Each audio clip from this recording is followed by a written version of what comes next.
Hello സുഹൃത്തുക്കളെ, ഞാനൊരു പുതിയ ഒരു ചീരയെ പറ്റി അറിയാൻ വേണ്ടി നമ്മൾ മലബാർ സൈഡിൽ നിന്ന് ഇങ്ങോട്ട് കൊണ്ടുവന്നതാണ് ഞാൻ. അപ്പോൾ അത് ഇതിനെ പറയണ ഇതാണ് ചീര.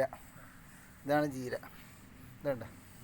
അപ്പോൾ ഇതിന് ബസവള ചീരയെന്നും വള്ളിച്ചീര, ബാസല്ല ചീര, മലബാർ സ്പിനാച്ച് എന്ന് കൂടാതെ മലബാർ നൈറ്റ് ഷെഡ് എന്ന പേരുകളിൽ അറിയപ്പെടും. അപ്പോൾ ഇത് മൂന്നിനം ഉണ്ട് കൂടാതെ വേറെ ഇനത്തിൽ. അപ്പോൾ അത് മൂന്നിനമാണ്. അപ്പോൾ അതിൽ പച്ചനത്തിൽ തണ്ടും വൃത്താതിയുള്ള പച്ചിലയുള്ളത് ഒന്നിത്. പിന്നെ അതിന് ബാസല ആൽബ എന്നും പറയും ഇനവും. ചുവന്ന തണ്ടും ഇലകളുള്ള ചുവന്ന ഇനം ബാസല്ല റൂബ് ഏതാണ് റൂബിനം. പിന്നെ മൂന്നാമത് നമ്മൾ ഇതിൻ്റെ അകത്തില്ല, ഹൃദയാകൃതിയിലുള്ള പച്ചിലകളുള്ളതാണ്. അത് നമ്മൾ ഇതിൻ്റെ അകത്ത് കാണിച്ച രീതി സാധനം ഇതിൻ്റെ അകത്തില്ല.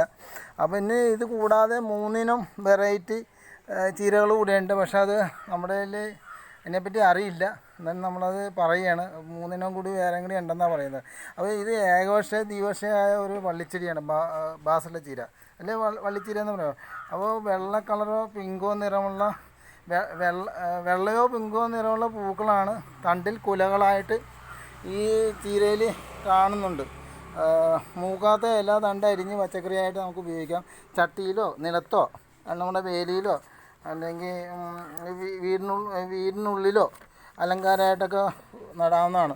പിന്നെ ഇതിൻ്റെ അകത്ത് വിറ്റാമിൻ എന്ന് പറയുന്നത് വിറ്റാമിൻ എ ഉണ്ട്, കരോട്ടിനുണ്ട്, കാൽസ്യമുണ്ട്, അയൺ കൂടെയുണ്ട്, ജീവൻ സി കൂടുതൽ അടങ്ങിയിട്ടുണ്ടെന്നാണ് അറിയുന്നത്. ഇതിൻ്റെ കായകൾ ഭക്ഷ്യപദാർത്ഥങ്ങൾക്ക് നിറം നൽകാൻ വേണ്ടി ഒരിനം ചായ ഉണ്ടാക്കാനായിട്ട് കമ്പനികൾ ഉപയോഗിക്കുന്നതായിട്ടാണ് അറിയുന്നത്. ജൂൺ മുതൽ സെപ്റ്റംബർ മാസത്തിൽ വിത്ത് പാകിയിട്ട് 45 സെൻറ്റിമീറ്റർ അകലത്തിൽ പാകി നടാം. മഴക്കാലത്താണെങ്കിൽ ഒരു നടാം. അപ്പം മഴക്കാലത്താണ് നടുകയാണെങ്കിൽ നല്ലതാണ്. അതിന് മുമ്പ് നടാൻ കുഴപ്പമില്ല. 20-30 സെൻറ്റ് നീളമുള്ള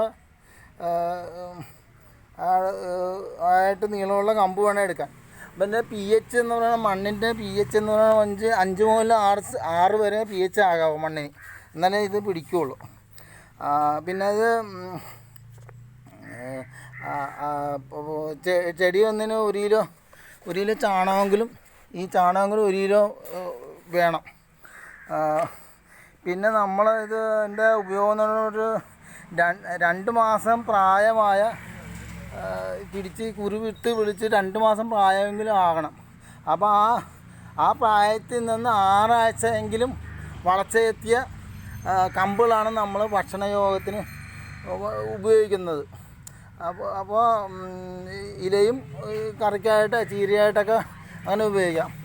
അപ്പോൾ നമ്മളിത് നടേണ്ട രീതി എന്ന് പറയുമ്പോൾ ഇപ്പോൾ നമ്മളിത്ര മണ്ണിട്ട് കുറച്ച്, പിന്നെ ഇത് കുറച്ച് ഇതിൻ്റെ പകുതി, ഈ മണ്ണിൻ്റെ പകുതി വേണം ചകിരിച്ചോറ്, അത്രയും തന്നെ ചാണകം, പിന്നെ ആദ്യം സൂഡോമോണസ് മിക്സ് ചെയ്യുക.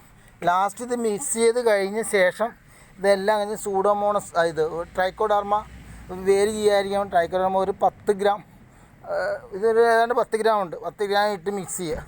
എന്നിട്ട് ഇതിപ്പോൾ ചെടിച്ചട്ടിയിലാണെങ്കിൽ ഈ പറയുന്ന രീതിയിൽ ചെയ്താൽ മതി. അപ്പോൾ അങ്ങനെ പിടിച്ച് ഞാൻ അങ്ങനെ ചെയ്ത ചീരയാണ് ഇത്. കണ്ടോ വളർന്ന്, ഇതുണ്ട് നല്ലപോലെ വളർന്നത്. എനിക്ക് മലബാർ സൈഡിൽ നിന്ന് കൊണ്ടുവന്നാണ് ഞാനിത് കൊണ്ടുവന്നത്. അപ്പോൾ ഇങ്ങനെ നട്ടാണ് കണ്ട.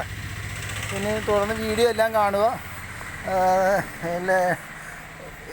ലൈക്ക് അടിക്കുക, സപ്പോർട്ട് ചെയ്യുക, സബ്സ്ക്രൈബ് ചെയ്യാൻ മറക്കരുത്. താങ്ക്സ് എല്ലാവർക്കും.